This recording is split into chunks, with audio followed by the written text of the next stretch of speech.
45 minutes with you here.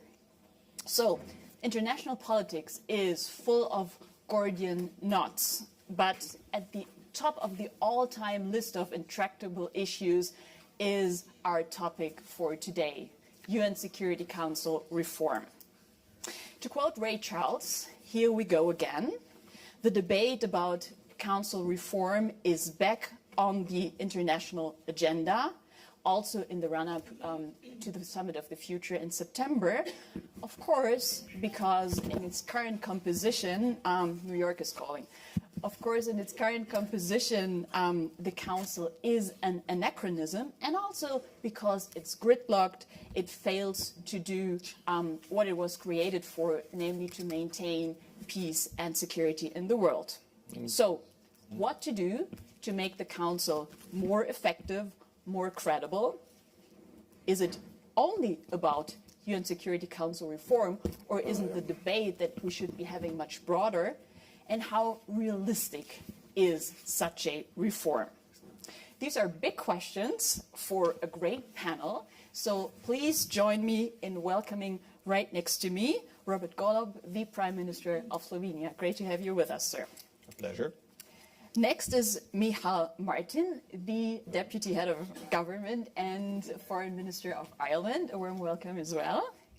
Then we have with us from Kenya, Monica Juma, who is the National Security Advisor to President Ruto, and herself a former foreign minister as well. Wonderful to have you, Monica. Good morning. I am also very pleased to welcome the Foreign Minister of Peru, Javier González Olachea. Minister, it's great to have you on board. Thank you. And then last but certainly not least, with us is also Susanne Baumann, State Secretary at the Federal Foreign Office in Berlin. Welcome to all of you. Looking forward to a fantastic panel. Now, let's get the ball rolling. Time is a rare commodity today, as you can see on that clock over there. So crisp and concise is the way to go. And I will start with my neighbor here, Prime Minister, if I could. Your country, Slovenia, has just joined the Security Council in January. So once again, congratulations. Thank you. So let's say on a scale from 1 to 5, how optimistic are you that by the end of your term on the Council, which is end of 2025, we will have made significant progress towards UNSC reform? In that regard, I'm not optimistic, but the real reason is that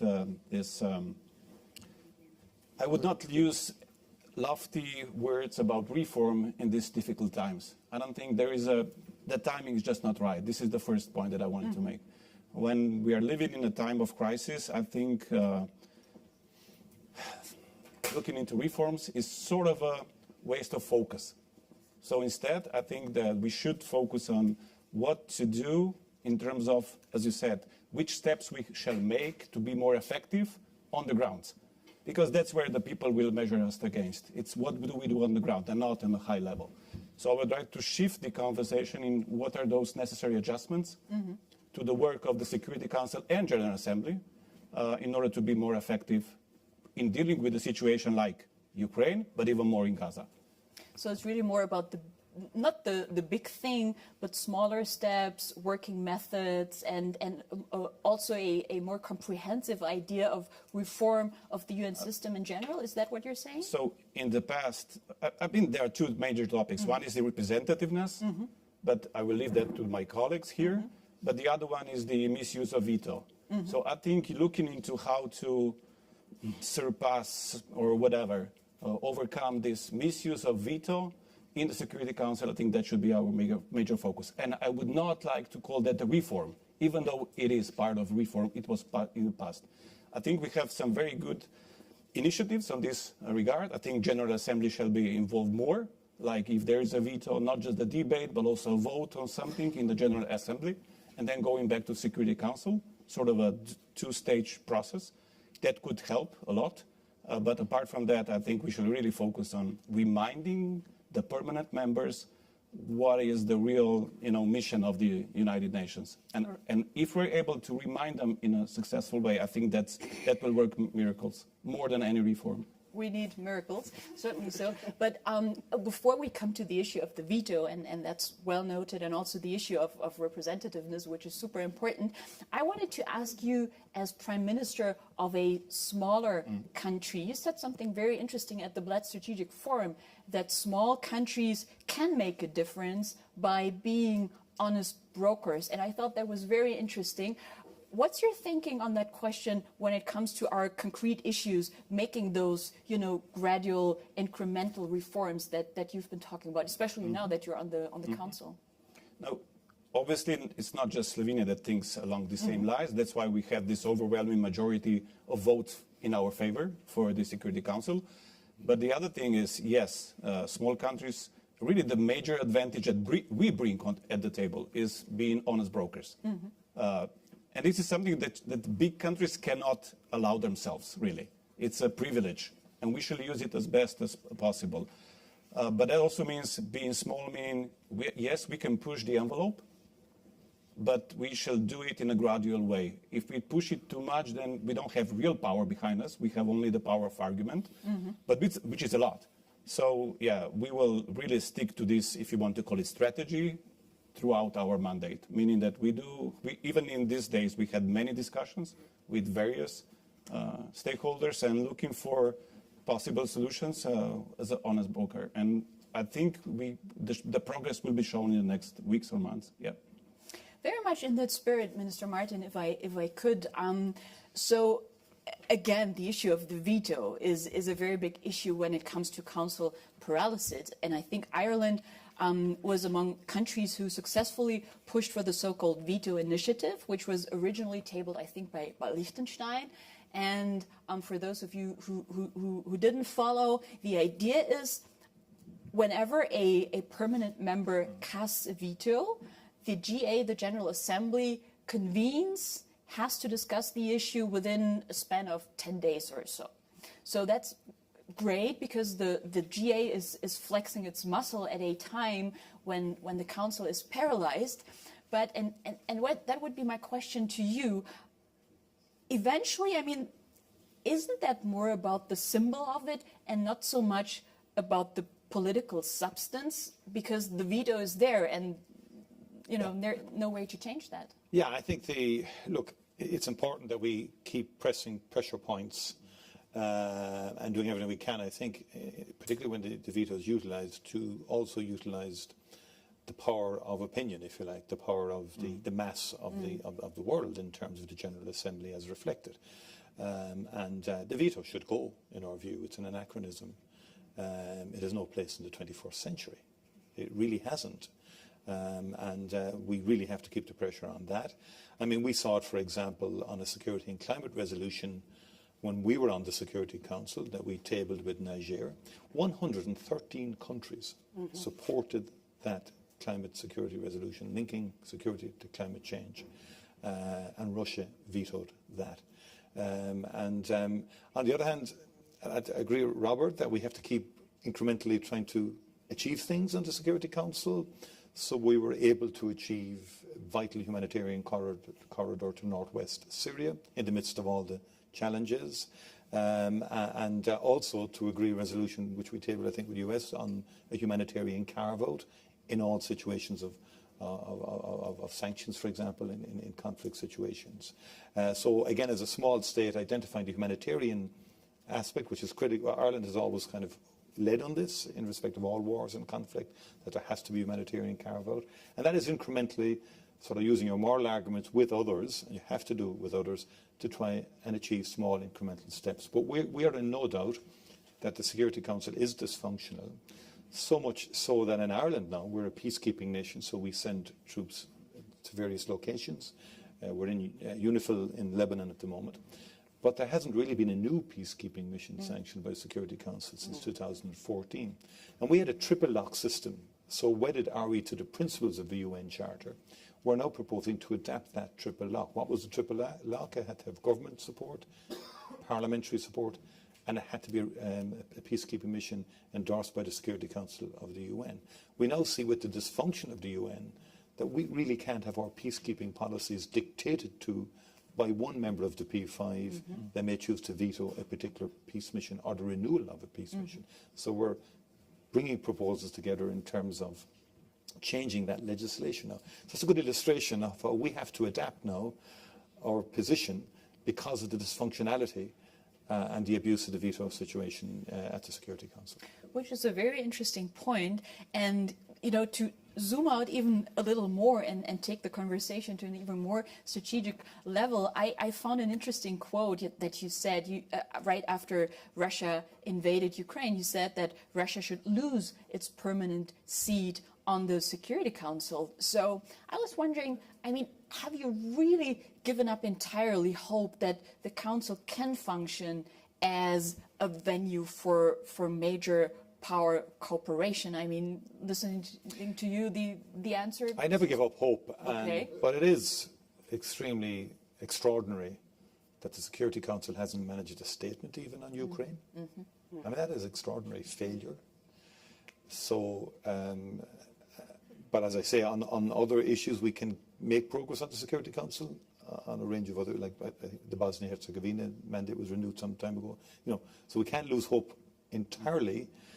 But it is very serious. Even on Gaza, the war on Gaza, the resolutions have been weak, in my opinion. And we've done everything we possibly can at the General Assembly level to try and get a reasonable compromise. But there's been more veto than action at the Security Council on Gaza, for example. So it is, and then with the changing geopolitical situation, with the nature of the Russian state at the moment, you know, that really creates a fundamental issue in terms of the efficacy and moral authority of the Security Council and of the P5. So we favour broadening of membership. That's critical in terms of African representation, for example, and others. So the Summit of the Future perhaps is the opportunity to try and knock heads together on this. Thanks for mentioning sort of the African perspective. I'm very happy that Monica Juma is with us. Monica, if I sort of may throw the ball into your court, I think 60 or more % of what's on the Council's agenda is really about Africa. Plus, you have the issue of the majority of UN peacekeeping operations being stationed in Africa, although, I mean, obviously there is a decline now. So one should think that a lot of leverage is there for an African bid for stronger representation on the Council. At the same time, we see that not so much is moving in that direction. So, of course, there's the big geopolitical picture, but I also fear there are issues that are sort of intra-African, if you will. There's a lot of infighting going on, as I understand it, over which African countries should be represented on the Council as permanent members. There's also the issue of pressure from China, from Russia. So what's your thinking on how to break that impasse when it comes to the African position? Well, thank you very much. And I think it is true. In fact, the assessment is that it's almost 75% of the business of the Council is African. But I think the debate on the UN Security Council has to be framed within the bigger context of the state of dysfunctionality of multilateral institutions. Because there is no point in just talking one. And maybe part of the problem has been we've been focusing too much on the Security Council alone. I think that the issue is much bigger. But to just narrow it down to the Security Council, I don't think the problem is an African problem. I mean, our determination on the reform of the Security Council happened in 2005 from Ezulweni, and that position has been consistent. It's quite clear. Now, obviously, for 55 countries, there would be debate about who should go in and who should not go in. But I think that is at a tail end. There are bigger issues around the acceptability of that in terms of even the political commitment of the big boys, so to speak. And I think there is the big issue around the premier institution of international peace and security behaving as if the mandate of the Charter is to maintain peace and security everywhere else other than Africa, you know. So I think there are bigger issues around the commitment of what this institution was created to do, the impasse around its own fragmentation today. I mean, we are saying that we have the largest peacekeeping presence, but it is also true. It's been curious to see the speed at which these UN peacekeeping missions in Africa have been folded. Just tells you the degree of interest or lack thereof. So I think there's a bigger debate about what is our place in the community, amongst the community of nations, as participating and good standing members. You will know that there has even been big debate around whether African peacekeeping missions can access resources of the United Nations. We are members, we pay, but we cannot access resources to maintain peace and security. So there are basic, primary definitional issues that have got to be dealt with. Are we part of the international community? So it's not just about representation, it's about how crisis on the continent is conceived, particularly when they see it as not impacting them directly. You made a very interesting point, Monica. You said, and I keep hearing that from a lot of colleagues from the so-called Global South, you said that we shouldn't focus too narrowly only on council reform, but it's a broader issue. It's really about sort of updating, reforming the entire multilateral system or the entire UN system, including also the IFIs. So could you give maybe 3 concrete things where you would say, okay, that's a low-hanging fruit, that's something we should tackle right away? Well, I mean, my president has been very clear on this. I mean, the climate crisis is not going to be resolved until we look at the entire financial architecture. And in our view, it's not about incremental small changes in the IFIs. It's about asking the question, what does public good look and what does the future for humanity look like? So that we completely change even the debate around risks and how risks are perceived and how they are used to either determine access to financial, to capital in relation to development in general. So the climate crisis is one area where I think increasingly that debate is beginning to show the shortcoming of the IFIs as we understand them today. That's one of them.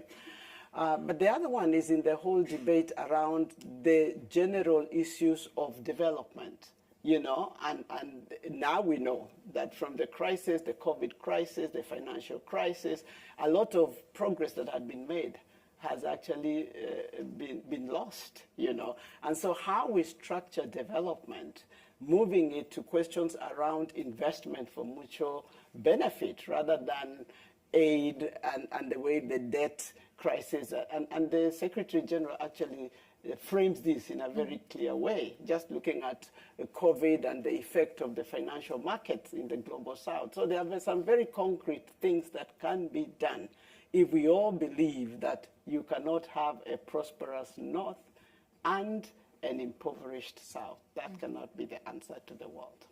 Thank you so much. And that's probably also something that Minister González Olachea can relate to. Very happy to have such a regionally diverse panel also. By the way, the minister will be speaking in Spanish, so arm yourself with your headpieces. Minister, I wanted to bring up the issue of representativeness, which was already touched upon.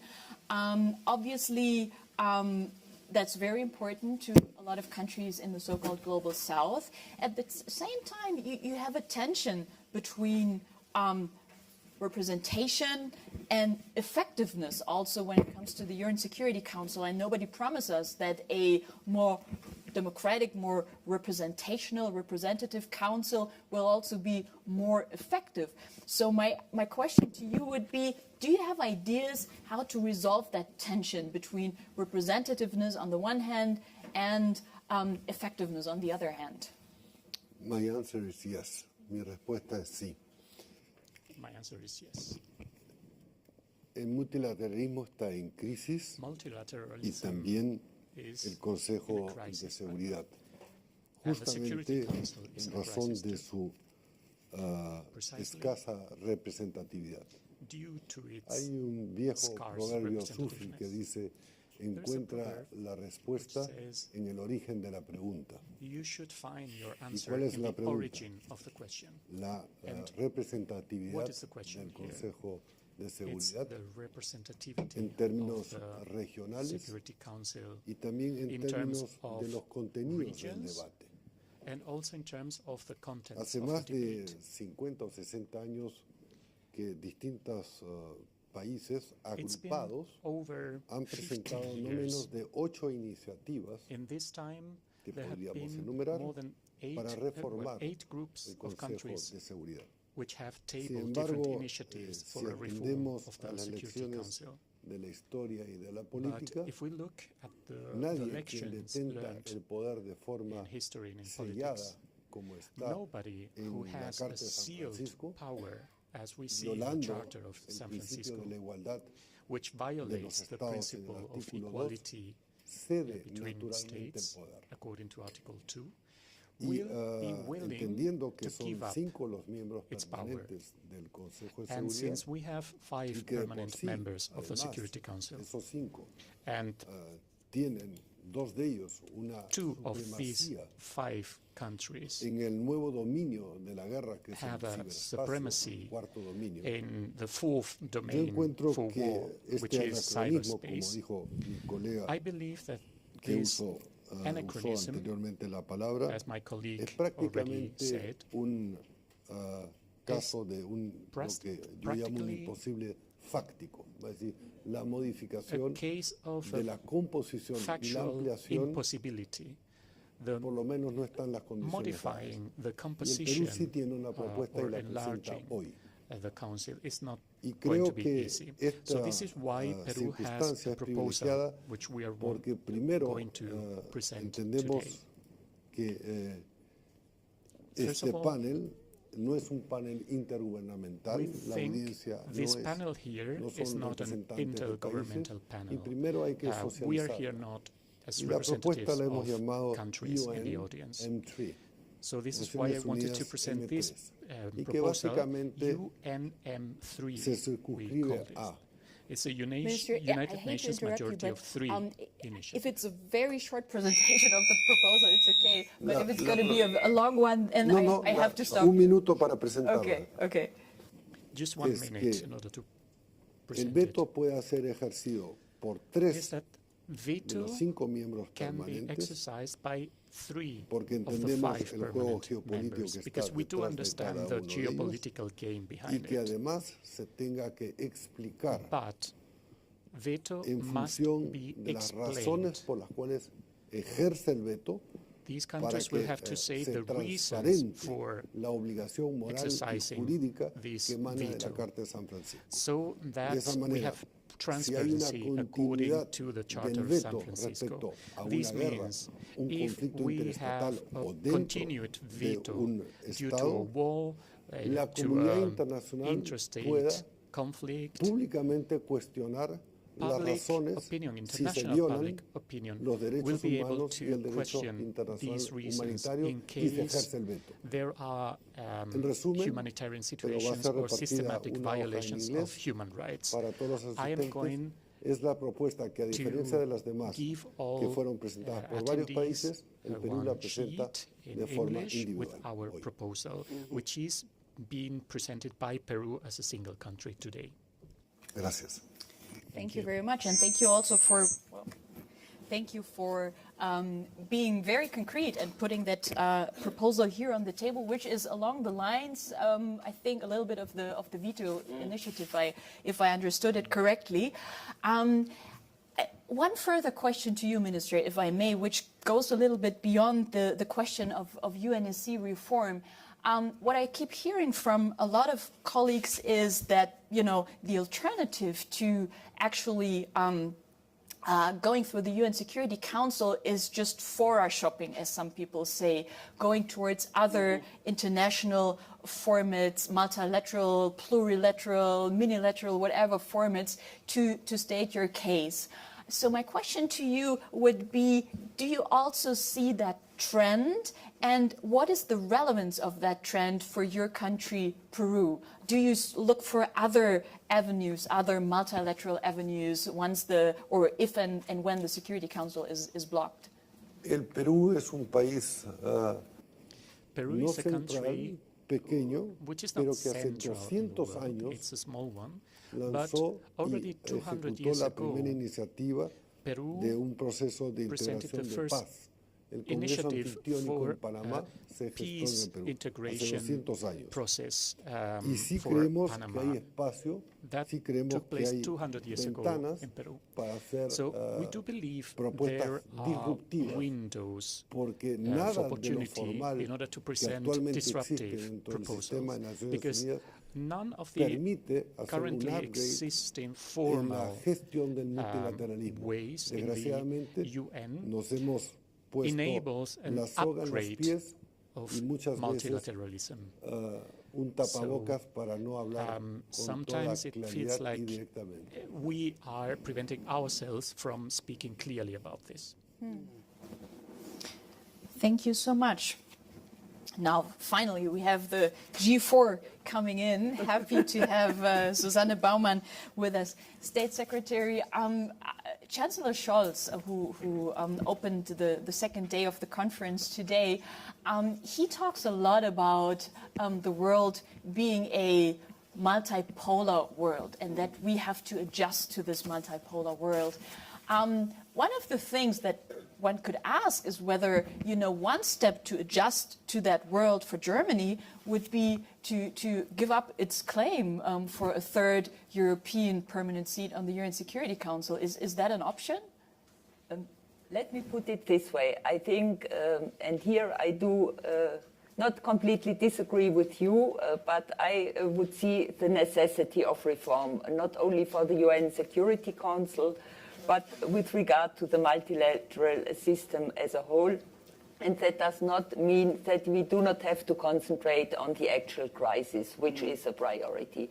But to be able to deal with the actual crisis, we have to go forward with reforms.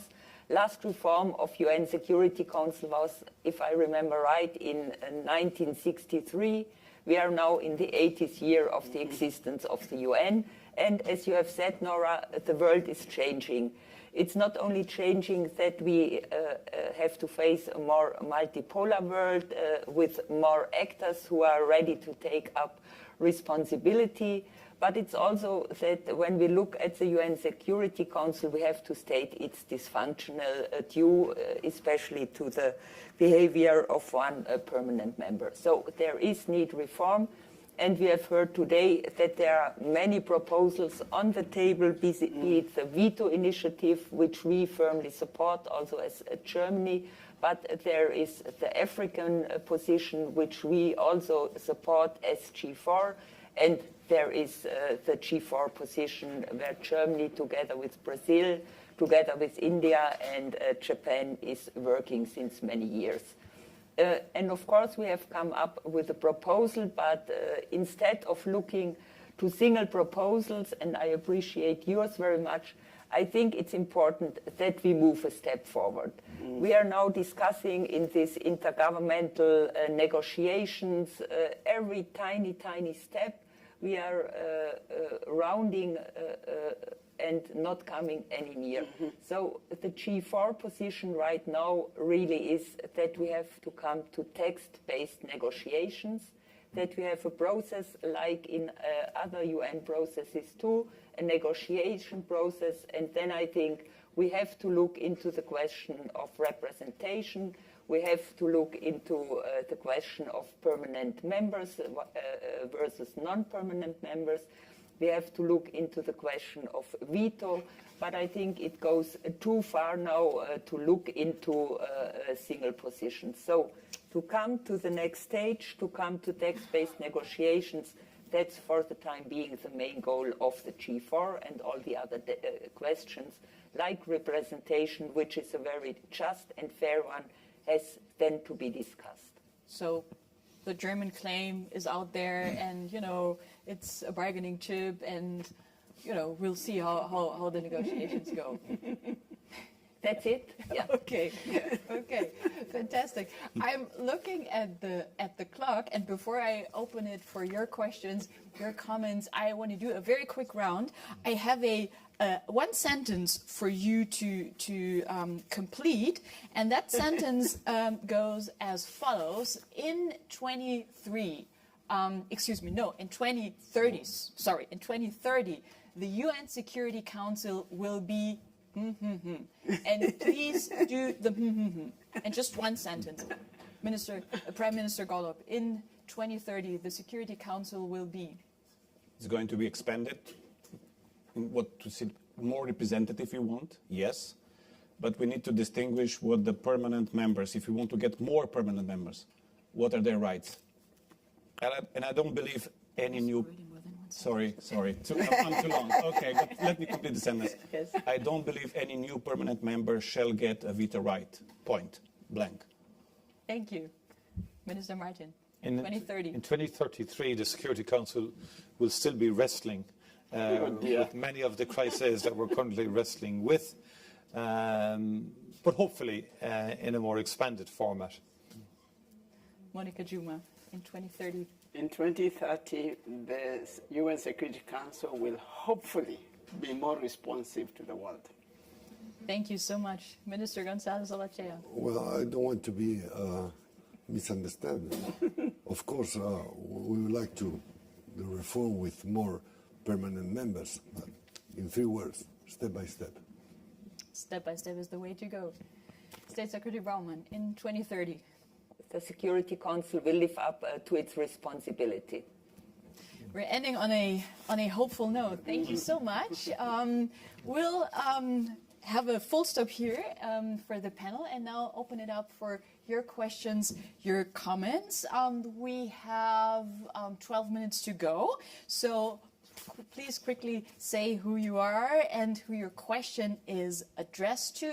The spirit is crisp and concise, so every question should ideally end with a question mark. And we have a first comment here in the first row. Thank you so much. I'm the ambassador of Liechtenstein. So thank you for the shout out. We authored the veto initiative, and we did that because we actually don't see how the Security Council is going to be able to get out of this deadlock with the constellations between the permanent members. And I think the reality is that we're facing a situation in which people are questioning whether the UN is still an organization for peace and security. And we do believe it's important for us to look at alternatives, and we do believe these alternatives do exist outside of the Security Council, and that the General Assembly needs to step up in a very different way than it has in the past. And I think that is the key challenge for us. And the other point I wanted to make is the Prime Minister of Slovenia said it's not the moment for enlargement. I think he's right, but the problem is it's never the moment for enlargement. And at some point, people have to find the political courage to say, I'm making a concession for the best of the institution, and that is what we need. And I think what we heard again here today is the reality that nobody's willing to make that first step, and somebody has to blink first. And we do believe that it's politically indispensable to enlarge the Security Council, but also that we have to make it politically possible, and that it can be politically possible. So, thank you so much. That was more a comment and not so much a question, but thanks very much for that. I do see another question here by the lady also in the first row. The mic is coming to you. Thank you very much, Matea Peter from University of St. Andrews.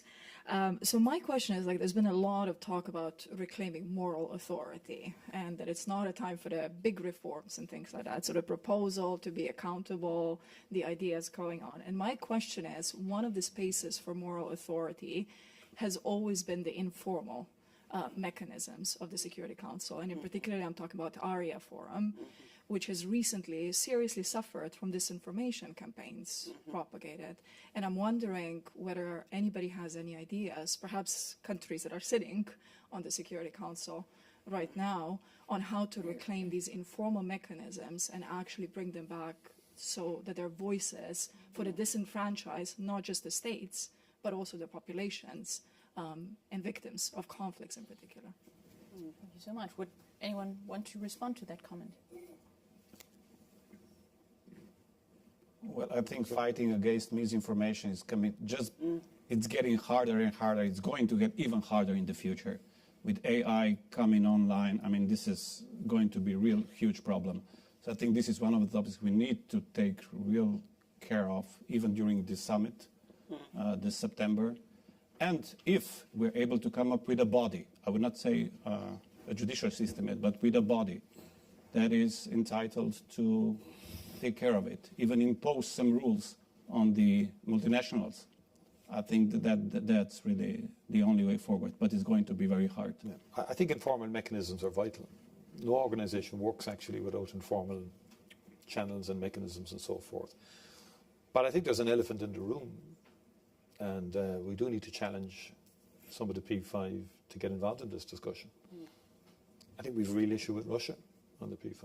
I mean, we're all talking about reforms and initiatives and so on, but is Russia really up for engagement, given its behaviour in recent times? And so the idea that we can all kind of continue to talk about reform when there's a kind of an elephant in the room that we're all skirting around. I think China should indicate its willingness to get involved, and that means, could we have a text? Could we actually write and develop a text around reforms? At least have a text. Don't have to agree with the text in its entirety, but you have something to work on. And the summit of the future then could be a meaningful summit if we had a text. And so I would challenge China and Russia to engage in this conversation, because without them, we're going to be in real difficulty moving forward in respect of fundamental reforms that are required. And if that doesn't happen, you are risking and undermining the entire architecture. There's no point in beating around the bush.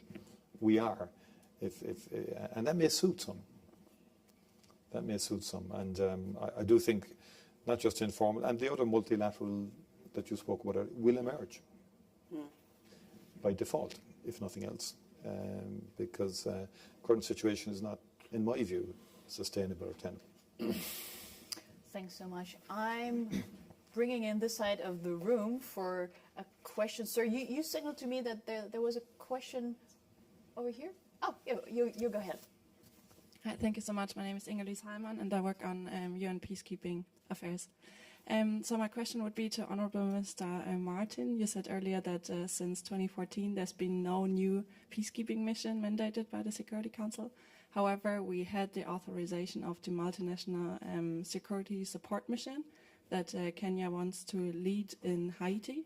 So I wanted to ask whether you think, as a representative from a peacekeeping supporting nation, and whether this is the way ahead, and maybe also to Ms. Juma, whether you could maybe elaborate on, the way ahead with regard to Kenya's support. Thank you.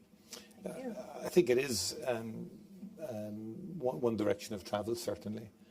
I mentioned another that I think the regional organisations that whether it's the European Union, whether it's the African Union, whether it's others. I mean, but before we could participate, before it had to have UN Security Council mandate, we're now trying to change that domestically and say that can't be a break on our participation in regional peace initiatives. The one qualification we would put in is that such peacekeeping missions or interventions would have to be fully in faith with and compatible with the fundamental principles of the UN Charter.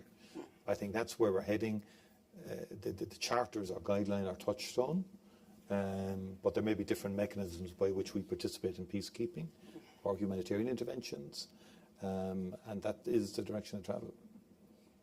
Monica, would you like to jump in? Well, I think the current context and the future requires a reformulation of the manner in which engagement in other spheres happens. And I think the MSS is beginning to create a new pathway for peace support operations, where countries, other than the big countries, and there's this concept of the middle countries and smaller countries actually taking a lead. I think that's what we are beginning to see. Now, the success of those missions is still predicated on the political support and the material support, because some of those countries can become spoilers, and part of the messaging that we are putting out there is really to call on the obligation of all, because the Security Council resolution obligates everybody so that they do not actually become the spoilers to this mission. So it is okay to have different formations coming in. It is important that they're legitimized by a Security Council resolution. I think that's very important. But it is also important to think about what you do to limit the possibility of spoilers in order that these missions can be successful. And that's part of the conversation we are having as a lead nation on Haiti. Thank you very much. We have 4 minutes to go. And Minister, I'll bring you in a second. But before I do so, I wanted to call the lady here in the second row to ask her question. Thank you. I worked some years ago on the situation in Yemen with the Human Rights Council, and I found it very disturbing that gross violations of human rights, impunity for those violations lead directly to increased instability and insecurity. And yet the Security Council refused to deal with those human rights issues. It's like an artificial divide between what happens in Geneva with human rights and what happens in New York on peace and security and development, and never the two shall meet. And always common briefings on the peace process and on humanitarian situation, but never on human rights. And so this artificial divide that's going on, I think that's part of what needs to happen with the reform. Thanks for that comment. Minister González, if you wanted to include that issue also into your response. Solo quisiera recordar que lo que prima actualmente I would like to remind Solo that quisiera recordar que lo que prima actualmente es la mayoría de uno. what we are having is the majority of one. Si somos 193 miembros So de if Naciones Unidas, we are uno se puede 193 imponer members respecto a in the United 192 Nations, o but only 5 one respecto member a or 188. 5 of Y them termino individually can ratificando una lógica.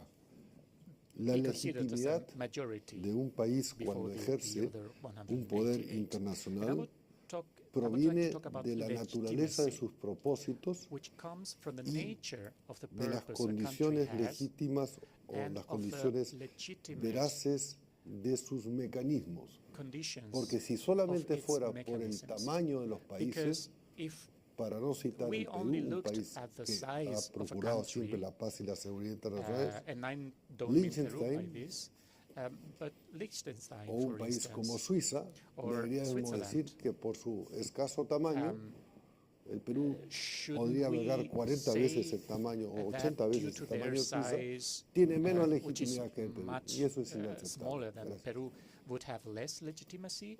I don't think that should be the way. Most definitely. And we have 1 minute 20 to maybe relate to your question of human rights issues and sort of the discrepancy between New York and Geneva, if I can paraphrase you correctly. Mr. Martin. I just want to end on a hopeful note. That's much positive. appreciated.